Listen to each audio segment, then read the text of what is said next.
Shalom jemaat yang terkasih dalam Tuhan Yesus Kristus.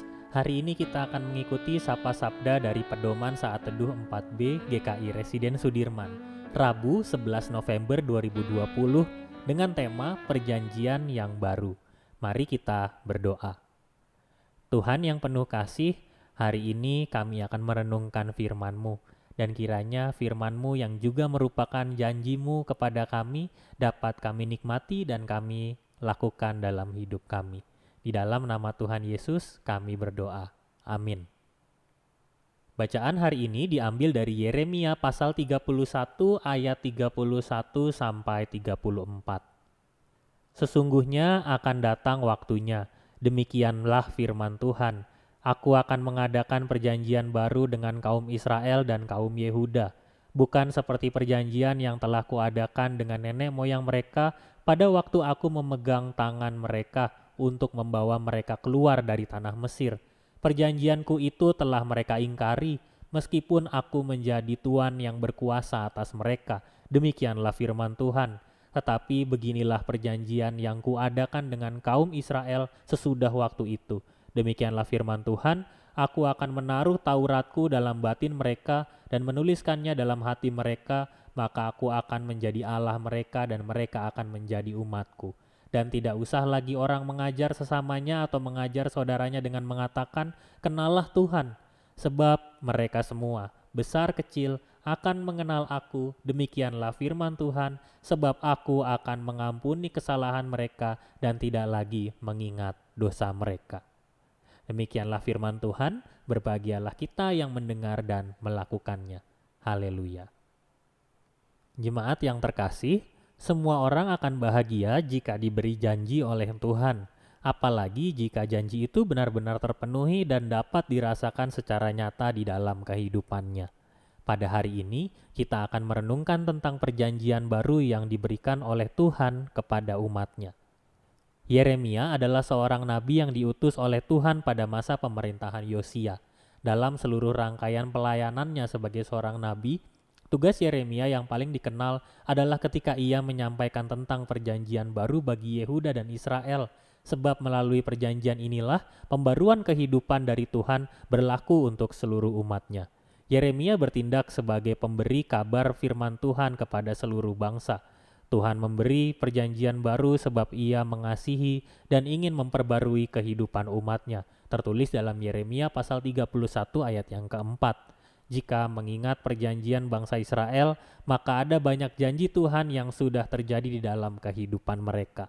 Perjanjian itu adalah perjanjian dalam rangka penyertaan Tuhan bagi perjalanan bangsa Israel sebagai umat yang dipilihnya. Dalam kondisi saat itu, bangsa Israel sedang terpecah menjadi dua bagian, yaitu kaum Israel dan kaum Yehuda. Pada masa pemerintahan Yosia, masih banyak orang yang hidupnya menyimpang dari Tuhan. Mereka menyembah berhala dan dewa-dewa, serta hidup dalam ketidakadilan sosial. Kehadiran Yeremia adalah untuk menegur kehidupan mereka yang jauh dari Tuhan. Di saat yang sama, Yosia juga melakukan pembaruan-pembaruan melalui pembangunan bait suci yang membuat setiap orang Yehuda semakin hari semakin bertobat. Pertobatan itu juga ditandai dengan perkataan-perkataan Yeremia yang selalu mengingatkan akan pertobatan dan hukuman dari Tuhan. Maka dari itu, perjanjian baru yang hadir pada saat ini disampaikan oleh Yeremia berkaitan dengan kehidupan seluruh bangsa itu.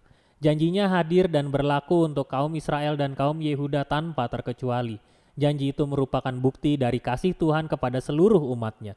Perjanjian baru itu diwujudkan secara nyata lewat hati setiap orang, sebab Tuhan menempatkan Tauratnya di dalam setiap hati manusia.